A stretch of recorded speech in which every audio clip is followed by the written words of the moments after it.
training is not enough. We have to start having systems of accountability, transparency into what's going on, both for the officer's sake and for the community's sake. This pandemic has shed light on a number of inequities that have existed far before this outbreak, and police bias is among the latest to be addressed by lawmakers. Right now we have Senator Cory Booker and Dr. Armand Henderson, who experienced mistreatment firsthand. So we'll jump right into it, Senator Booker. What prompted you, Kamala Harris, and the rest of your colleagues to send this letter off to Attorney General Barr and Chris Wray?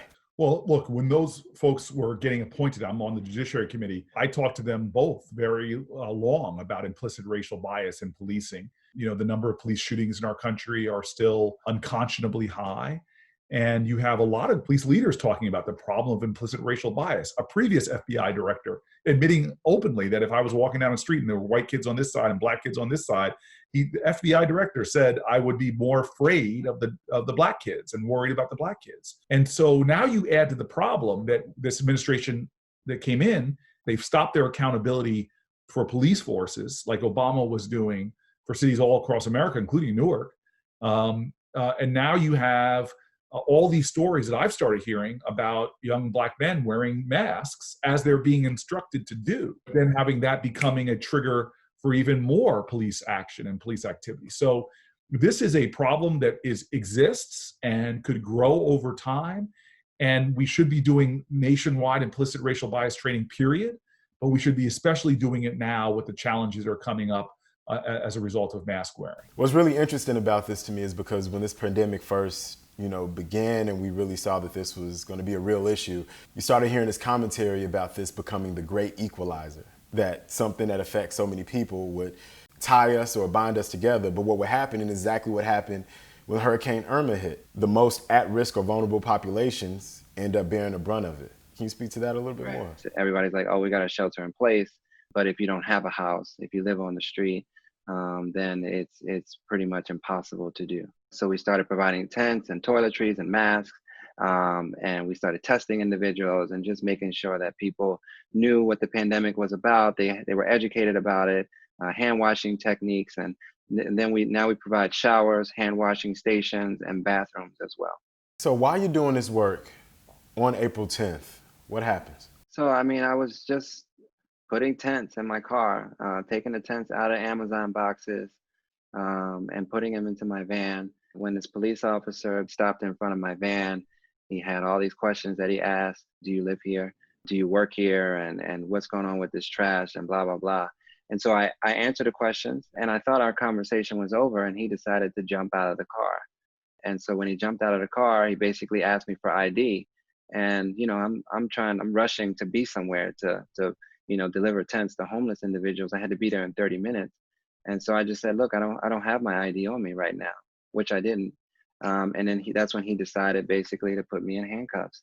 And when he put me in handcuffs, I called for my wife. He took me to the front of the car and decided to yell in my face without a mask on. He didn't have any gloves on. He detained me for no apparent reason.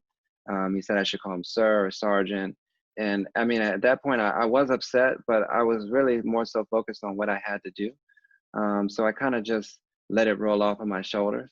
And when my wife came out, she basically was able to de-escalate the situation. You see how these situations can get out of hand at any given moment.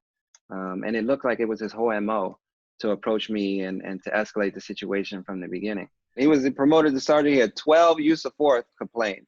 Yeah. He had 6 citizens complaints. So Senators Cory Booker and Kamala Harris have written a letter to the DOJ and the FBI asking for anti-bias police training in light of the pandemic. What were your thoughts when you found out about the letter that they sent, and what do you think it'll take to actually turn this issue on its head? It's not having anti-bias training. It's actually holding individuals accountable. It's looking at the system of policing. There's ways to use big data to actually see if the training has changed the behavior. And by the way, it's the flip side of this as well. When Obama did this with his 21st Century Policing Task Force, what they found out is that there are predictive analytics. That's a fancy term that means looking at data, you can predict people's behavior. And they found out they could predict situations in which police misconduct would happen. For example, one of the indicators they found is that police officers who have a repeat of a certain type of stressful situation are more likely to lash out and have a police misconduct claim. And that one of those particular types of stressful situations is suicide calls. You remember that Texas pool party where that little black girl was sat on by that police officer? That officer who sat on that little girl had 2 suicide calls in the month before. Are we instituting the kind of systems that prevent that interaction? And Right. no, we're not. And we have the capability of doing it. How do you think this pandemic will change the way you govern and your colleagues govern moving forward? My prayer for us, and I want to try to not just hope it happens, but try to make it happen, is that we expand our empathy, moral imagination, and it translates into laws and policies that address this. We've got to be a country on that constant march to make real the promise of America for everybody. So this is a crossroads in that all of us have to be activists in that cause. We cannot just hope it happens.